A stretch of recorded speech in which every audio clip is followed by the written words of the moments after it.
Uh-oh, back again, back again. Having a crazy day. I'm back again, part two of the Canelo Duck Chronicles. Now we're finna go over did or did he not duck Jermall Charlo.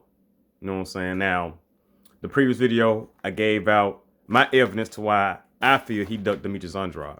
IBFP, I'm glad you watched. You say you don't agree? Hey, everybody's entitled to their own opinion. Opinions like assholes, we all got them.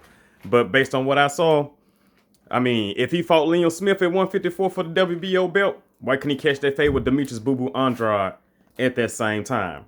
But like I said, Canelo's gonna have his apologists. Like a lot of people, a lot of fighters got their apologists, so I'm not gonna just pile on Canelo apologists. We gonna get all on. But back to part two of this Duck Chronicle with Canelo Alvarez. When I talk about Jermall Charlo. Now the crazy thing about Jermall Charlo is people keep saying he ain't fought nobody. He ain't fought nobody. I mean, they say the same thing about Bud Crawford. He ain't fought nobody. Why is that? Because people don't want to fight him. I mean, it's some people that don't fight people to make them look good. But people don't want to fight him. People act like he hasn't fought elite competition. Now, he ain't fought no elite competition at 160. I'm going to be the first to say that. He has fought no elite competition at 160. No, it's not. Because the dudes he's chasing, Canelo and Triple G, they don't want to fight him. People can say, well, who is, like they say, who is he fought? Who is he fought? He tried to fight Brandon Adams. Let me check you on that. Your boy Triple G, who Canelo fought, Triple G was trying to fight Brandon Adams too. So what are you saying? So what they're saying about Triple G? Now we can go down his resume. His resume is full of bombs. That's a fact. Full of bombs. His best wins, Danny Jacobs and Lemieux. He lost to Canelo. He didn't fight Billy Joe. He ain't fought Charlo, even though the WBC ordered that shit. But we neither here nor there. We talking about Jermall Charlo and Saul Canelo Cinnamon Alvarez. Like I said, I'm on a motherfucking head. Got my notes again. You hear me? We don't just talk outside our motherfucking neck. We coming with evidence. To have an opinion, your opinion needs to be based on fact. And if your opinion is not based on fact, you either a fanboy or you fucking insane. And either one, you got to come to grips with this shit. But look. Okay. Let's go to Jermall Charlo versus Rocky Feilding. Now, the reason why I chose Jermall Charlo versus Rocky Feilding is that Canelo went up to fight Rocky Feilding, while Jermall Charlo was the mandatory for the WBC. But people gloss over that shit. Jermall Charlo was the mandatory for the WBC for about 2 years. He even won the interim belt. I'm going to get into all that. We're going to lay it down. We're going to lay it all down. We're going to try to keep it short and sweet, but we're going to lay it all down. Check it. Now, I'm in my kitchen, so you got to excuse the lighting, the sun out. I'm about to step on the porch, but look. Like I said, you can follow this on Box Rate. It's not that hard. Outside's pretty day outside. I got to get this garbage can. But you can follow this on Box Rate. So check this out. Check this out. Okay. Where we gonna start at? Okay. First, let me start with Rocky Feilding. Rocky Feilding, 32 years old right now. Now, June 26, 2015, Rocky Feilding beat Brandon Vera. Brandon Vera, I guess he all right. Then, 5 months later, November 7, 2015, Rocky Feilding got his ass knocked out by Callum Smith. Now, people high on Callum Smith, but I mean, I've seen plenty of hype jobs, so I got to see you do more. I got to see you do more. You know what I'm saying? You whip another champion at 168, whip an Anthony Durrell or something, then we can holler. But hey, I ain't saying he's a scrub or nothing. I'm just saying, before I give up the ghost, you got to show me more. Now, after he lost to Callum Smith, April 21st, 2016, he fought a Christopher Ribisi. Christopher Ribisi? Who the hell is that? Y'all don't know. Then October 15, 2016, he fought Istvan Zeller. April 22nd, 2017, a John Ryder. September 30, 2017, he fought a David Brophy. March 31st, 2018, he fought a Karol Horjicic. I hope I'm pronouncing these folks' names right. If I didn't pronounce it right, I do apologize because I got a crazy name. I don't like when people mispronounce my name. And then he fought a Tyrone Zouge, July 14, 2018. A Tyrone Zouge, July 14, 2018. Before he fought Canelo Alvarez. Now, while people tell me that Jermall Charlo should fight somebody before he thinks about fighting Canelo Alvarez, though out of those names I gave you, we can't count Callum Smith because Callum Smith knocked his ass out. Canelo Alvarez is the only motherfucker I know that got credit for getting his ass beat by somebody. That's when he got elevated. Well, him and just him. I ain't never seen nobody get their ass whooped and then they are better. They are viewed as a better fighter. Well, that's the Sean Porter with Errol Spence stands. But anyway, I digress. We're gonna go down the list again. This is who Rocky Feilding fought after he got knocked out by Liam Smith. Christopher Ribisi, Istvan Zeller, John Ryder, David Brophy, Karol Horjicic, Tyrone Zouge. Which one of those names is a high-profile name? Which one of those fights are a big fight? Which one of those wins gave him the ability to deserve a shot at Canelo Alvarez? I'm just asking. Why y'all say Jermall Charlo's fought nobody? Who the fuck has Rocky Feilding fought? But Rocky Feilding can catch the fade with Canelo Alvarez, but Jermall Charlo can't catch the fade. I told y'all once before, we all know this. If you can whoop a motherfucker ass, or you can beat them, and they run up on you, or they talk that shit, you gonna fight them. Even if they don't talk that shit, you gonna fight them. That's why Errol Spence fought Mikey Garcia, because he knew he could whoop Mikey Garcia ass. But he won't fight Terrence Bud Crawford. That's why AJ fought motherfucking Andy Ruiz, because he thought he could whoop Andy Ruiz's ass. That's why he fought Joseph Parker, because he can whoop Joseph Parker's ass, but he won't fight Deontay Wilder. I'm just saying, it is what it is. We're gonna call a spade a spade. We're gonna call a duck a duck. Don't none of these motherfuckers get spared. Ain't none of these motherfuckers above shit. Ain't above nothing. Everybody on the same playing field.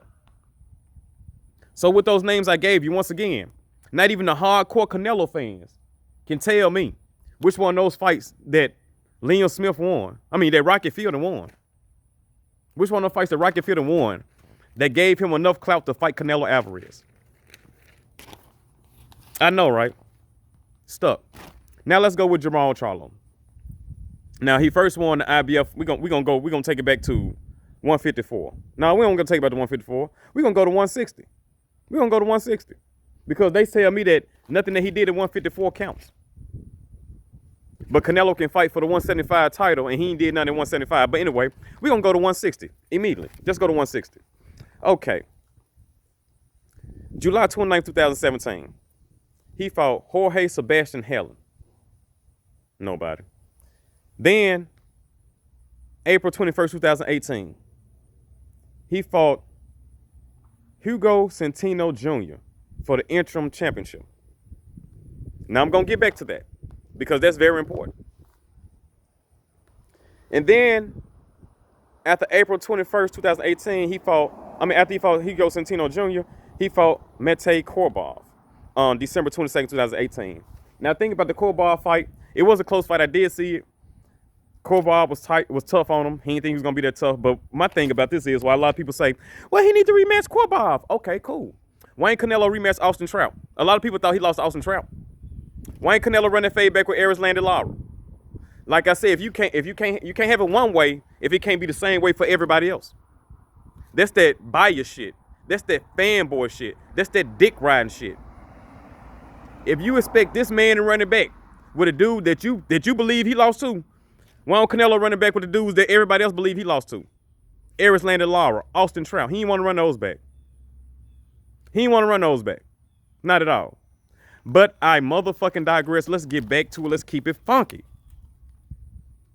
After that, after Korbov he fought Brandon Adams, June 29, 2019. Now people laugh at Brandon Adams. Oh, he's the toughest fighter contender. He won that. And that's who he fought. Ha ha ha. But hold up, check this. But you same motherfuckers ain't said shit when Triple G tried to fight the same Brandon Adams. What's that same energy for Triple G? The same Triple G with a garbage ass resume. What's that same energy for his ass? They fought the same motherfucking Brandon Adams. Can we keep the same motherfucking energy? We can't. We only keep the same energy for the people that we don't like, and for the people we do like, we let them get away with whatever. That's that fanboy shit I be telling y'all about. But I'm be on you motherfuckers' heads. Please believe. And now he's finna fight Dennis Hogan December 19th. Now, like I said, what did I understand? I admit the names Sebastian Helen, Jorge Helen, Sebastian Helen, Hugo Centeno, Matt Korbov, Brandon Adams. Those not no elite fighters. Korbov, he's straight. But those not elite fighters. Those don't jump off the page. We're gonna keep it funky. Both ways. We're gonna keep it funky both ways. But if we're gonna keep it funky, those names I gave for Charlo are still better than those names that I gave for Rocket Feilding. Korbov is better than any motherfucking Rocket Feilding to beat. I'm just saying, well, Charlo lost to Korbov, run it back. Why didn't Canelo run it back with Trout or Eris landed Lara? Lara still calling his ass out. But like I said, we're going to keep the same motherfucking energy, but I digress. Now check it. Now, let's go back to this interim championship thing. Now, the reason why I brought that up, because like I said, Jermall Charlo won the interim WBC title. Now, let me break that down what the interim title is, so a lot of y'all don't know. The interim title, sometimes the champ cannot defend his title in whatever weight class, whether it's due to medical, legal, or any reason beyond their control. At that point in time, when the champ can't defend his belt, at that point in time, two highly ranked contenders fight in that same division, fight for the interim title. So that basically means there'll be two champions in that same weight class, basically. And it says, when the champ returns, he must defend versus the interim champion. Now, if the champ cannot return, refuses to defend the title, or moves to a different division, the interim champion is promoted to full champ. Let me run that back for you. If the champ cannot, now, like I said, they're gonna run it back from the top. The interim champion. I'm gonna say it slow because a lot of y'all can't, comprehend. But it's cool. I'm talking to a lot of you Canelo fans. It says occasionally the champ of the weight class is unable to defend his title due to medical, legal, or any reason beyond their control. At that point in time, that's when two highly ranked challengers in that same sanctioning body, they fight for the interim title. So the champ can't. So if champ got a mandatory, he can't get the mandatory for whatever reason. Two highly ranked dudes gonna fight for the interim belt, and then they gonna be the mandatory challenger for whatever sanctioning body that is. Follow? Then it goes on to say, if the champ cannot return to that, if the champ can't return, if the champ refuses to defend or moves to a different division, the interim champion is moved up to regular champion, a full champion. Now remember that. Remember that. Remember that. Now who was the interim champion that was moved up from interim to full champion? Oh, my bad. The Jermall Charlo, the dude y'all call a paper champion. But y'all failed to state why he was elevated to full WBC champ. He needs to fight somebody to get the belt. He would have fought somebody to get the belt. You know who we would have fought? Canelo Alvarez. But we gloss over this shit. And we gloss over the fact that the WBC said, Triple G, if you want a third shot at Canelo Alvarez, fight Jermall Charlo. Triple G said, nope, I don't want to fight Jermall Charlo. But y'all keep saying that Jermall Charlo hasn't fought anybody. He needs to fight Boo Boo Andrade. That's what they say. Now, I'm not saying that I don't want him to fight Boo Boo Andrade. I would love to see that fight. That'll be a great fight. See, that's what's wrong with a lot of these fighters.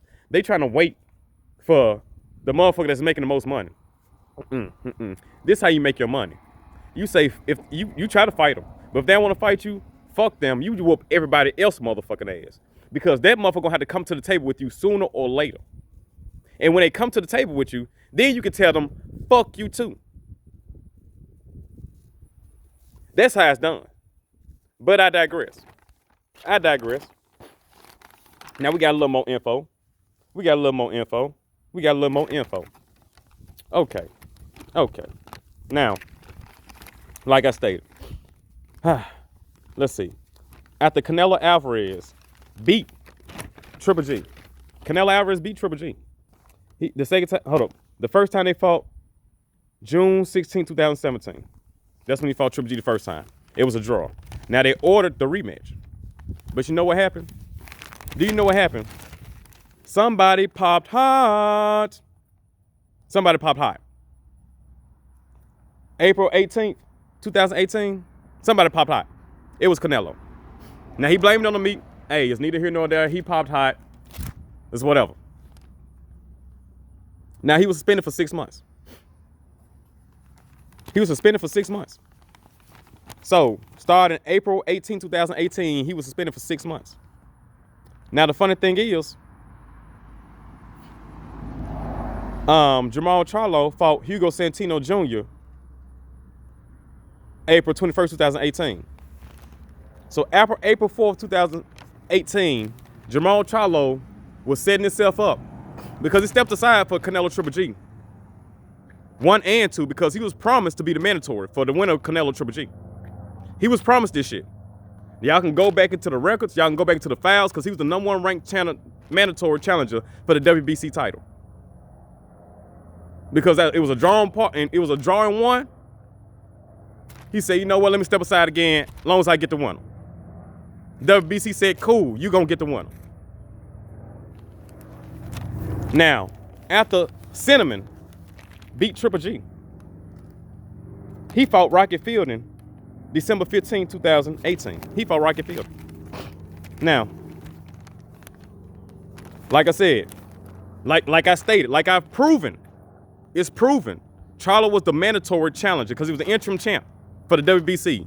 So after the Triple G Canelo fight, Charlo was up next to fight Canelo for the WBC, mandatory. But Canelo chose to fight Rocky Feilding. And I told you who Rocky Feilding, I already told you who Rocky Feilding fought. Let's run through them again. Christopher Rabisa, Ista Van Zella, John Ryder, David Brophy, Carl Horsick, Tyler Zing. That's who Rocky Feilding fought before he fought Canelo Alvarez. Like I said, he didn't deserve to fight Canelo Alvarez, but Canelo Alvarez took the easy route. Like Earl Spence said, I'm gonna take the easy belt for Sean Porter. Canelo took the easy belt at the 168. So he can say he a 3-division champ. So he can say that. Garbage. But like I said, so he fights Rocky Feilding December 15, 2018. Then Charlo has to fight. That's when Charlo fights Matej Korbov.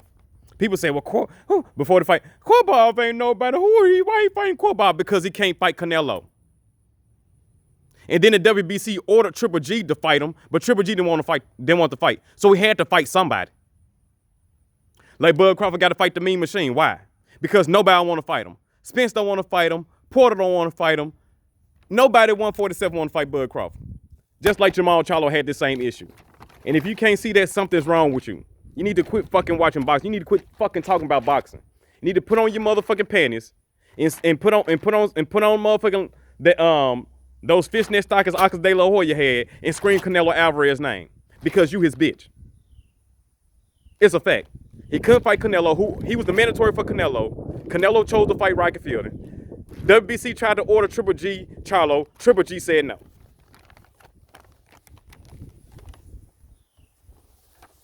And then Canelo Alvarez was, and then the funny thing is, after Rocky Feilding, Canelo chose to fight Danny Jacobs. Now Danny Jacobs had the IBF title, so he fought Danny Jacobs. But you know what happened after he fought Danny Jacobs? 2 months later, the WBC said, hold on, pimpin'. Hold on, Canelo. The WBC said, hold on, Canelo. You didn't satisfy your mandatory, the interim title. the interim champ. But you know what we're going to do, Canelo, since we like you, Canelo? We're going to upgrade you to franchise champion and upgrade him to WBC regular champion. That was on July 29, 2019. That's when Charlo got upgraded. But people say, well, Charlo, he's a paper champion. Why is he a paper champion? Because Cinnamon, the same Cinnamon that chose to fight Rocky Feilding, who fought nobody, the same Cinnamon ducked Jermall Charlo after Charlo was the mandatory. I showed you how he was you can go to BoxRec. I showed you how he was the mandatory when he was the interim WBC champ. He's been the mandatory, but Canelo didn't want to fight him. But people say that Canelo ain't had to fight him because, you know, who is he fought? Who did motherfucking Rocky Feilding fight? We ain't even gotta go to Liam Smith. Who the fuck did Rocky Feilding fight? And now that Charlo got the WBC strap, now Charlo got your strap, what you gonna do, Canelo? Oh, my bad. You finna fight Kovalev. And you said, well, if Triple G wanna fight, he gotta get a bet from Andrade or Charlo. Why don't you handle your own business? Oh, you thought you was gonna be undisputed WBC? You thought you was gonna be undisputed champion 160 just from fighting Triple G? That's it. So you're gonna be the king of a division just from fighting one guy. It is it. It don't work like that, pimping. It don't work like that. And all this shit talking about daring to be great. Now, daring to be great is if you stayed at 175, which you not. Because if it's a hard fight at 175 against Kovalev, you're gonna take your punk ass back down. Probably try to pick the weakest motherfucker at 168. Because you damn sure don't want to fight Charlo at 160. You damn sure don't want to fight Andrade at 160 either. But like I said, that's my evidence I have to why he ducked Jermall Charlo. Hey, let me know what y'all think.